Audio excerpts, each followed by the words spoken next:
তো এখন বাজে দুপুর 1টা, আর এই যে আমার বোনের মাথায় এত উকুন হয়েছে ধারণা করতে পারবে না একদম। মানে এ তো শ্যাম্পুই করতে চায় না, মানে বছরে ধরো একবার করলো, তা আবার সবাই বকে বকে। দেখো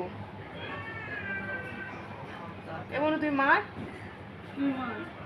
দেখাতে, মানে এর শুধু খালি দেখো ফর্সাটা খালি দেখো দুধের মতো সাদা, কিন্তু ফ্যাশন নিচ্ছে উকুন দেখাতে আবার ফ্যাশন।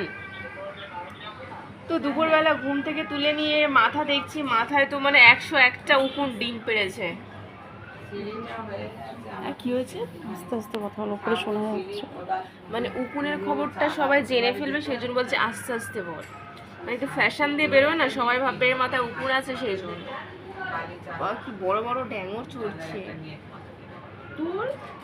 তুলছি দাঁড়া, এক হাতে তো ফোন ধরতে পারছি না। আমার সাথে সুস্থ এটা হয়ে গেলে তোর মাথা দেখিয়ে দেবো।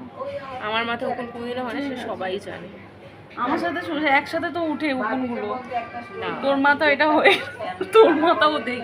আমি এই জন্য দেখছি যাতে আমার মাথায় না ঢুকে, সেই জন্য। ঢুকে গেছে এতদিন, প্রায় 2 সপ্তাহ হয়েছে আমার সাথে। আমার বোন এখন ক্লাস 10-এ পড়ছে, বুঝলি না গো, তো ও স্কুলে যায় না, সেই জন্য ওর মাথায়, এই কাছেই স্কুলটা।